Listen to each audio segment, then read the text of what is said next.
Business Studies HSC.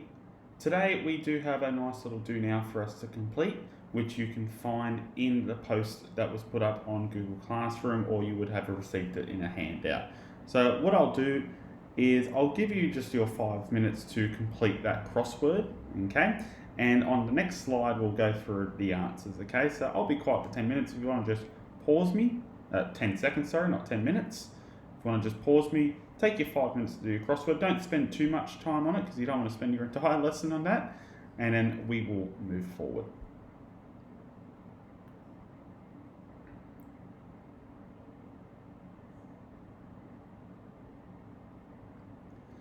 Okay, so your crossword combined a whole bunch of things from human resources that we started last lesson. So let's go through these answers. There we go. Okay, so relatively simple. Okay, if I go too quickly for you, you can just pause this and you will have all the answers for you. Okay, so businesses with effective HR may manage change more effectively to across. Pretty simple.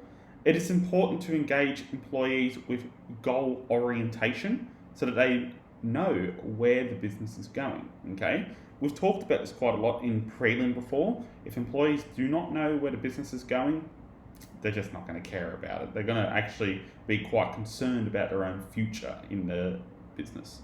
Number 7 across, it is recommended that HR management think of employees as assets rather than expenses. Okay, they must think of them as the benefits of this company, not these lazy slouches that they have to pay every fortnight. Okay, they're assets, not expenses. Number 9, a big picture approach is normally called a strategic approach. Okay, so strategic is at the end of our planning scale, and of course we have tactical and operationals before that. Okay, strategic is our long-term plans or big picture. Number 10, without the training HR provides, employees in a business will find themselves unqualified in a changing market. Remember that the market is always changing, and employees need to make sure that they are trained to keep up with that change, and HR is responsible for that training. So number 1 down, a key part of HR's role is sometimes overseeing employee separation from the business. Now, please be sure that in your HSC you try to use this formal word of separation rather than firing, okay? If you say firing, the marker will know what you mean, but separation is the proper terminology, and that's the one that we need to use. Number 3, a key role HR plays is ensuring employee motivation, which enables employees, that should say, to remain productive. Okay, we went through the main roles of HR last lesson. Okay, motivation is a key part of it. Number 4 down, businesses without effective HR will struggle to remain competitive in the marketplace. Makes sense. ER stands for employment relations. Got to get all those little acronyms. They are quite annoying, but you need them all. And number 8 refers to where businesses get their materials from to make their products or services. That's a little tricky one. It's not specifically related to human resources, but it is sourcing. So let's go on to what we're actually doing today. So today we are looking at HR and its interdependence with other key business functions. Now, if this sounds familiar, congratulations, it is. It's how we almost always start every single key business function in terms of the overall survey at the start of it. Okay, so if it sounds familiar, it's because it is. So, a reminder of what interdependence is. Okay, now when talking about interdependence in business studies, we are normally talking about how the key business functions, which are human resources, operations, finance, and marketing, also your core topics for business studies syllabus, rely on each other to work. Without each other, they fall apart. Okay, it's really important that you have a strong knowledge of what interdependence is for your HSC. It's a question that can be brought up quite often. I will more often see it as a small 5 mark or a 4 mark question rather than seeing it as something that might approach in Section 3 and Section 4, although it's far more likely to appear in Section 3 as one of the dot points that you have to fill under your business plan. Okay, you have to know what it means, and you have to know how all of these business functions relate to each other, how they all rely on each other. Okay, so what I've done is I've made a little mind map for you. Rather than me going through every single slide talking about how each one relates to each other, I thought this might actually be a bit more useful. Okay, so we have human relations in the middle, and it talks about how each one is reliant on human resources and vice versa. Okay, so if we go, of course, to the top right, let's have a look at operations. Okay, now the way these two are relying on each other is businesses must recruit appropriate staff to ensure product is produced. Okay, makes perfect sense. If you don't have the staff to make the product, then you're not going to get any sort of business going. Okay, so of course they're very reliant on each other. HR will monitor the performance of the employees in the production of goods and services. Okay, so HR is quite often in control of a bit of that quality management. Now, quality management, keep in mind, is very much an operations thing, but HR is part of the people who help oversee it and basically make sure that the employees themselves are the ones that are meeting quality management criteria. And HR will offer training and development to the employees as necessary to ensure that they remain productive. Okay, so they're constantly going to keep on training them, ensuring that they have all the necessary things that they require.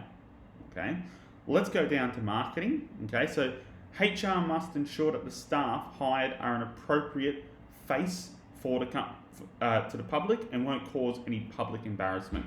So we know that HR is, of course, quite intensive when it's doing the hiring part of HR. Okay, and they're very often deep diving into potential employees' lives.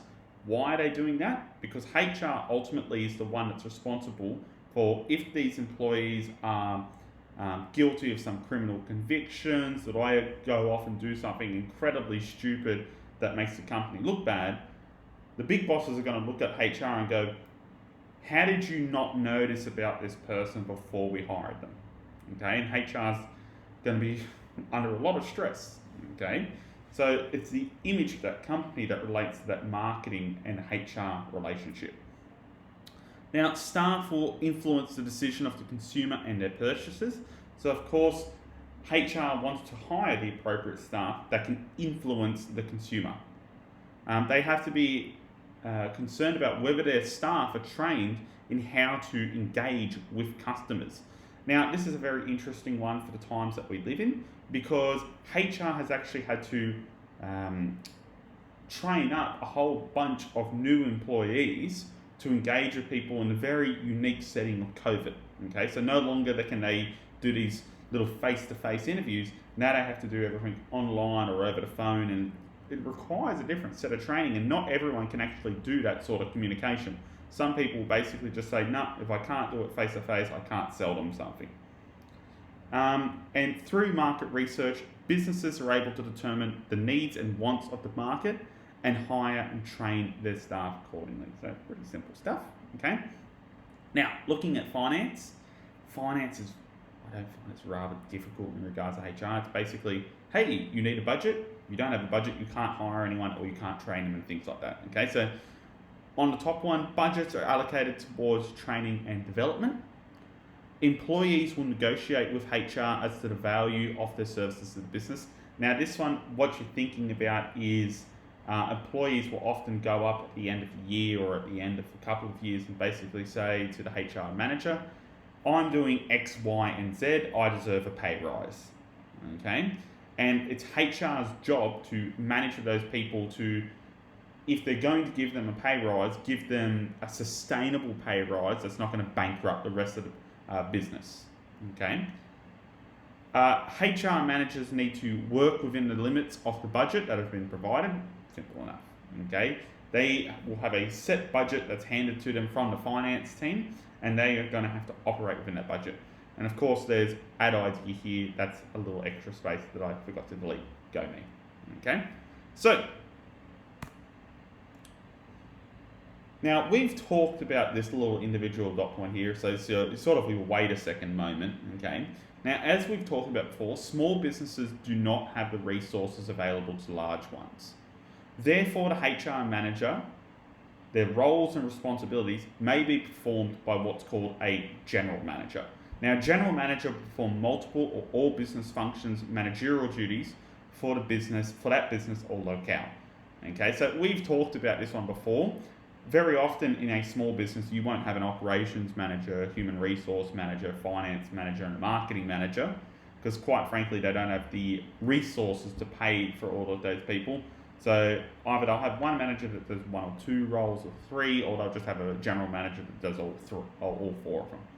Okay, so just something to keep in mind. So what I want you to do, okay, is describe the strategic role that human resources management has within the business and analyze this role in its interdependence with one key business function. You really should only be spending about 5 minutes of this, so you probably want about a paragraph, okay, not a massive one, okay.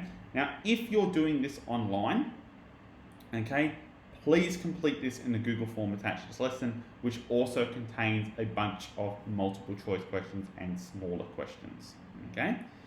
It's a very short lesson today. There's not much to say about the interdependence. Just keep this lesson short so you can have a little bit of a break, okay?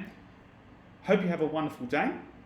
Please make sure that you're filling out all of the Google forms. I'm going to try and mark them as I go through them, okay? But just make sure that you're finishing them and that you're keeping up to date with the work. Don't fall behind, because once you do fall behind, it's difficult to catch back up. Okay? Have a wonderful day, and I will see you again next lesson.